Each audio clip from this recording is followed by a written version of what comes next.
it's teacher Helen here. I am a newbie VIPKid teacher, and I just wanted to share my enthusiasm for this amazing job and just say how much I love connecting with my students across the world in China, and how I adore the flexibility and the creativity and the community of VIPKid. So I have about 70 classes under my belt. This morning I actually taught 4. So let's see, 12:30 a.m. I had a class, and then 8 a.m., 8:30 a.m., and 9. And then I've got the afternoon off while our students in Beijing sleep. And then starting at 9 p.m. tonight onward, I have more students to teach because that is their Sunday morning. So one thing to keep in mind with VIPKid is because I'm in the Eastern time zone, so there is a 12-hour difference between myself and my students. So keep that in mind, that you need to be open to what others might think are odd hours to work. So if you're willing, you can open up from 5 a.m. until 10 a.m. and be done for your day. Or you can open up more their lunch hour, which would be like 11 p.m. till about 1:30 a.m. and you're catching them at their lunch hour. But weekends are awesome because you can open up quite like double the amount of slots to catch them while they are off school.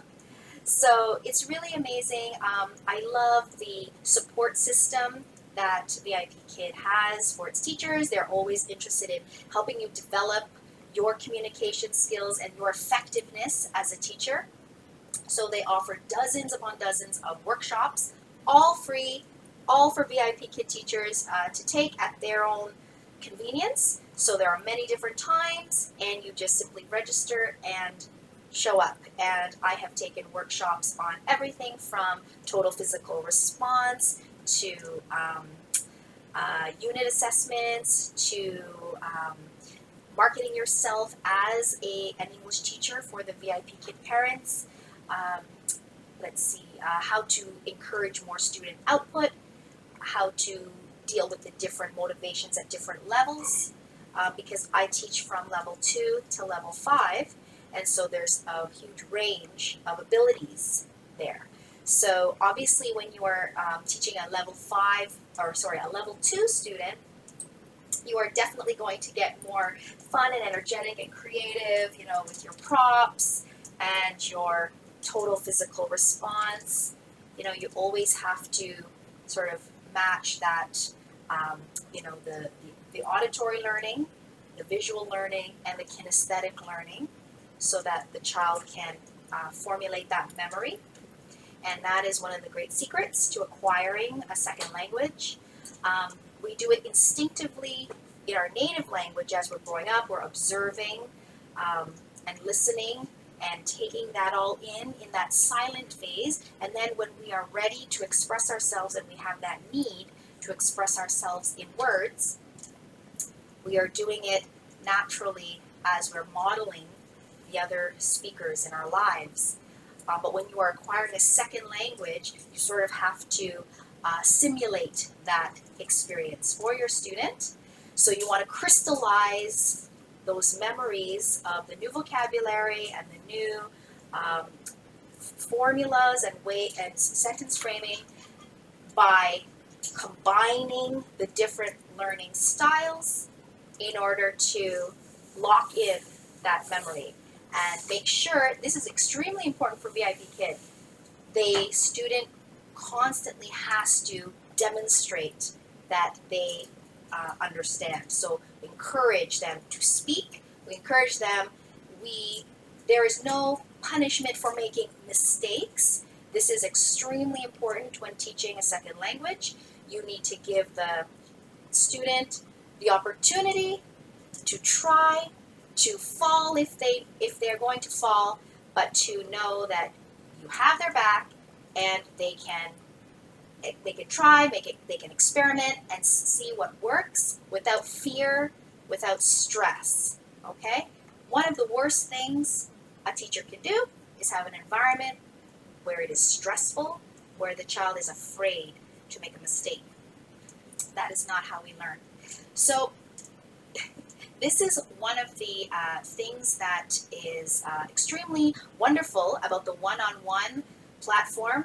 I adore this because you're focused completely on your student, and they have so many opportunities to speak to you, for you to see their areas of struggle, and the areas where you can really build upon, right? And it varies from student to student.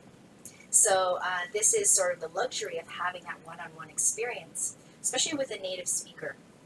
So another thing to keep in mind is when you have older students who may be more advanced, they're level 5, and I have quite a few level 5 students, it doesn't mean you drop total physical response, you drop visual aids. You still may need to bring in visual aids to help prompt the student or to form new and more advanced vocabulary, right? So second language learners or third language learners always need to form those that knowledge to acquire that language. And as I said, the combination of the 3 learning styles still applies. Still use that expressive face, still use those gestures, and still bring in those visual aids, okay? I have no shame in using my visual aids if I want to remind my students about subject-verb agreement, about, different pronouns, all kinds of things, right? So, and also just, make learning fun. And that's one thing that VIPKid always encourages, make learning fun. They did a fabulous job on that passage. Ooh, ooh, ooh. You get a special message from my friend the shark here, who says, what? Great job. Okay. So keep that up. And you know what? Your students will continue to come back. And VIPKid actually has a 95% student retention rate, which is amazing. Basically, it means that the student that starts with VIPKid remains throughout the program 95% of the time. That's amazing. So obviously, it is doing something right.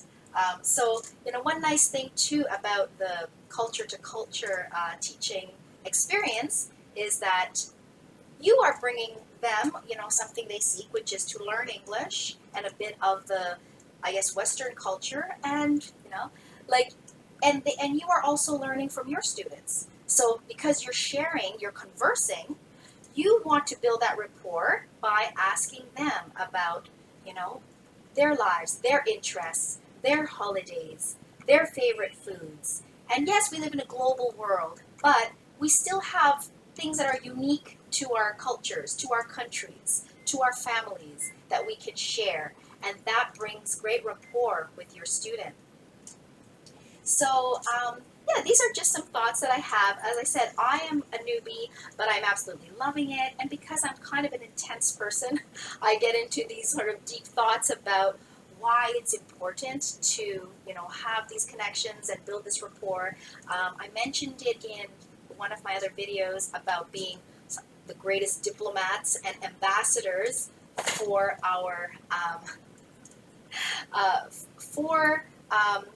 our culture and for our world, building bridges. And it can start with teaching someone a language. And I am actually open to learning Mandarin as well. My daughter takes Mandarin in her school here in Toronto, and it's really fun to, it's really, hang on, sweetheart, just a moment. It's okay. So, it's good also to show that you are willing to put yourself in the student's shoes, and it also develops greater empathy for their learning when you are also learning their language. So, I mean, let's see if I remember, but I know obviously ni hao is hello, and to count, don't quote me on this, but er, sen, su, bu, leo, chi, ba, song, set, right? No. Rachel, just a minute. Okay, I'm going to practice that, okay? Set. Okay, this is my daughter. She'd like to come in the video. Okay, so can you please teach me again the numbers? But it's not. I don't think it's totally right the way I She's say it. actually not feeling well today, so she's kind of under the weather, but she looks like she's getting better. Okay, Rachel, can you say the numbers to 10? All right. All right, go. San Su Liu Ti Ba Dong Sit. And then to 20? San Su Liu Ti Ba Dong Sit. Se se san se su se liu se chi se ba se Dong Shi. High five. That's probably not right. Woo! I am going to give you a surprise. Can you open up and see what's inside the egg? Butterfly. Wow! Yay. Look, she got a butterfly. Great counting, Rachel. Okay, so those are some of my thoughts as a newbie. So I hope to see you again in my next video. And goodbye Bye. from Toronto. Happy teaching. Peace. Bye.